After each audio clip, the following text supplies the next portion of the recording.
You know, I think you got to worry about the way you play. I've been doing this a long time.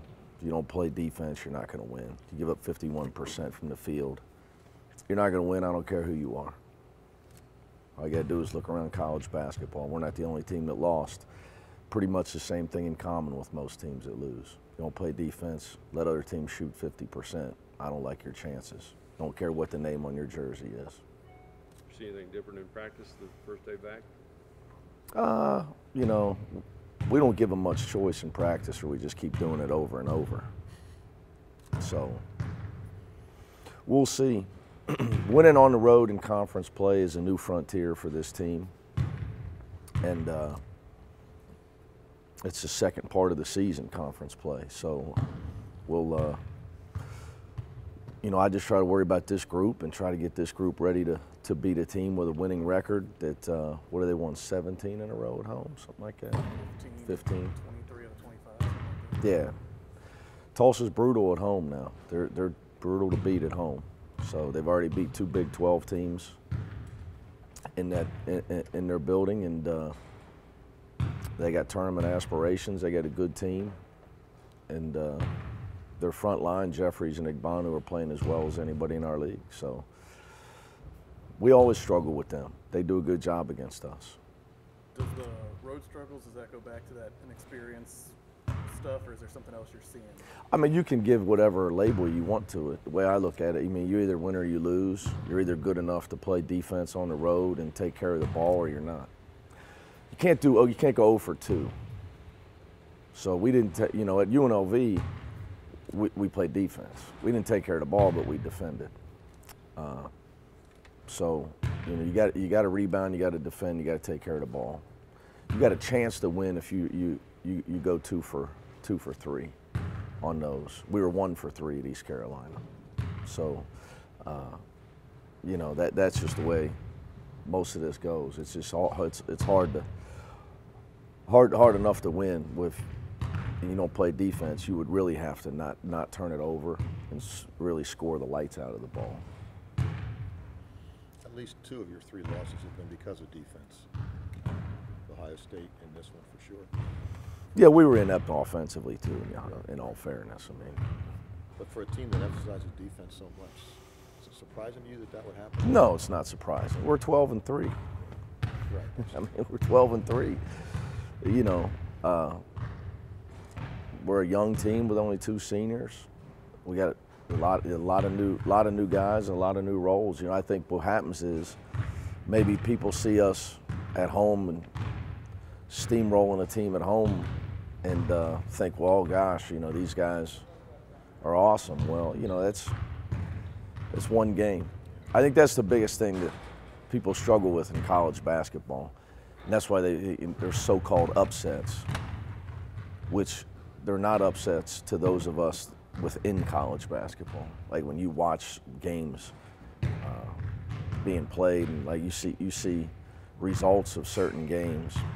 I've always said this: there's a very thin line between winning and losing. Like it's not miles apart. It's not the talent disparity, other than maybe 1 or 2 teams year in, year out, is not miles apart. So what separates you is your ability to get the job done on that night. You know, some teams, hey, give East Carolina credit. They hit a lot of tough shots. You know, now that doesn't absolve us from our problems because we have a multitude of them. But my point is, you can't not play well and still win.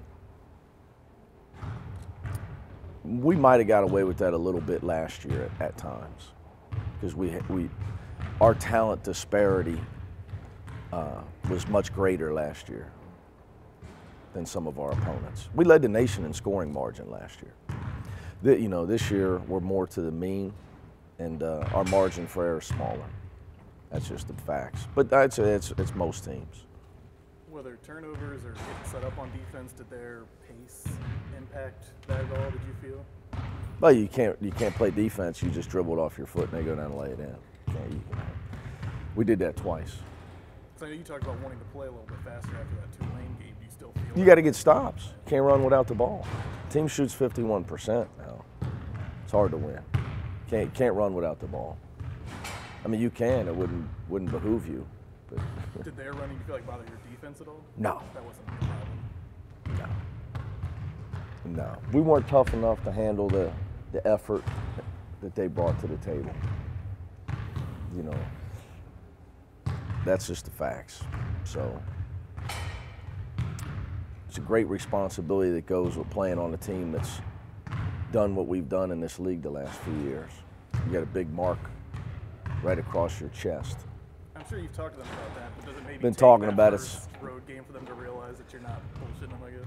I think we've been talking about it since this summer, but until it happens, you know, it could be hubris on their part, thinking that, well, we're just as good as last year, so they can come at us, we're going to win anyway. So we better play defense like we played last year then. So last year we were second best defensive team in the country and a percentage point away from being the best one. We're not, you know, we're not there. We're doing well, but we're not there. So, you know, Thursday will be a test of our toughness. Can we stop Tulsa? They spread you out.